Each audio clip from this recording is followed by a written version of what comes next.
লোক চাইছে এখন আমাদের নওশাদ সিদ্দিকী ভাইজানকে চাইছে। নওশাদ সিদ্দিকী আমাদের ওখানে ক্যান্ডিডেট হবে।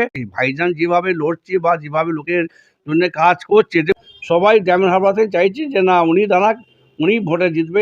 নওশাদ সিদ্দিকী যে দিবা স্বপ্ন দেখছে ডায়মন্ড হারবারের 60% মুসলিম ভোট কোনো জাতি ধর্ম নির্বিশেষে ওইভাবে যায় না।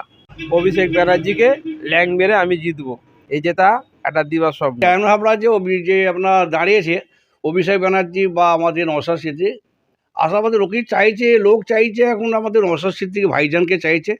সবাই যেন নওশাদ সিদ্দিকী আমাদের ওখানে ক্যান্ডিডেট হবে। আশা করি যে নওশাদ সিদ্দিকী ছাড়া অনেকে অভিষেক ব্যানার্জি দাঁড়াতে পারবে না। আমার তো সম্ভব, আর লোকের যা চাহিদা বা লোকের যা প্রয়োজন, আর নওশাদ সিদ্দিকী যা করছে, ভাইজান যেভাবে লড়ছে বা যেভাবে লোকের জন্য কাজ করছে, দেখুন ও তো এসছে কাজের জন্য দাঁড়াতে, ও তো আর সেই আপনার মরিচ সাহেব নয়। ও এসছে লোকের কাজের জন্য এসছে। সেই কাজের জন্য লোক অভিশাপ রেখে আমাদের নওশাদ সিদ্দিকী ভাইজানকে সবাই ডায়মন্ড হারবারতে চাইছে যে না উনি দাঁড়াক, উনি ভোটে জিতবে। আশা করি এটাই সবাই আশাবাদী আমরা করছি।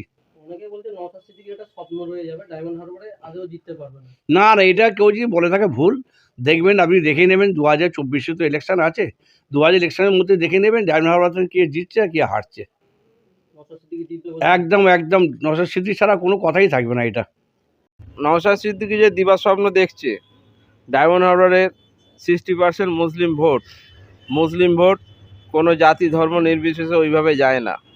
উন্নয়নের নিরিখে লক্ষ্মীর ভাণ্ডার থেকে শুরু করে যাবতীয় দিদির যে উন্নয়ন, রাস্তাঘাট এবং সবুজ সাথী থেকে শুরু করে এই যে 24-এর নির্বাচন, এই নির্বাচনটা হবে বিজেপির এজেন্ডা।